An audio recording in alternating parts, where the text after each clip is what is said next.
Have you ever heard the tale of the Christmas Express? On a snowy Christmas Eve, the old red and gold steam engine was meant to stop at North Pole Junction. But as it chugged along the shimmering silver tracks, disaster struck. The brakes failed.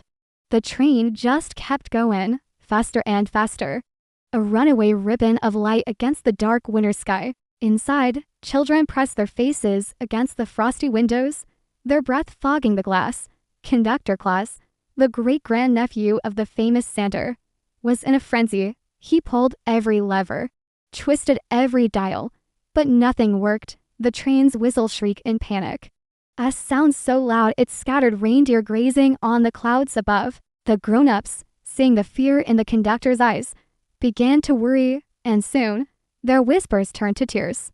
But in the very last car, a little girl named Mirror wasn't crying. She was clutching a small, important-looking letter addressed simply to Santa. You see, she'd missed the last post, and this train was her only chance to get her wish to the North Pole. Seeing the despair around her, she stood up on her seat and held the letter high. My letter says Santa can fix anything, she declared with unshakable confidence. We just have to deliver it to him. A few nervous chuckles rippled through the car.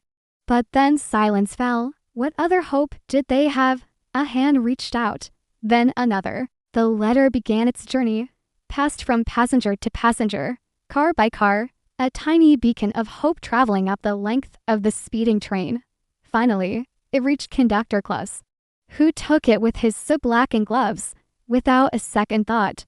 He climbed out of the cab and onto the cowcatcher at the very front of the engine. The wind howled, tearing at his beard and threatening to rip the letter from his grasp. He held it high, a desperate plea to the starry, frozen sky. Just then, a single, magnificent snowflake drifted down from the heavens.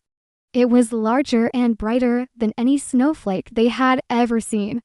It landed gently on the envelope. The train shuddered violently. Steam hissed backward in a great white plume. With a screech of tortured metal and a long, impossible sigh, the locomotive began to slow, wheels screaming. It ground to a halt right at the spot where the swirling colors of the northern lights touched the rails. The door slid open onto a scene of pure magic. The air sparkled, and the snow glittered like a field of diamonds. And there, standing beside the tracks with a knowing smile, was Santa Claus himself. He tapped the now sparkling envelope Mirror had sent. Got your letter, Mirror, he chuckled warmly. Even magic needs a little faith to find the break.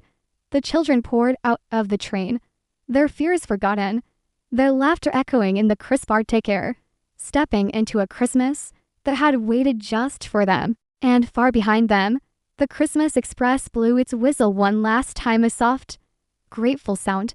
Finally at peace. Thank you for watching, and have a very Merry Christmas.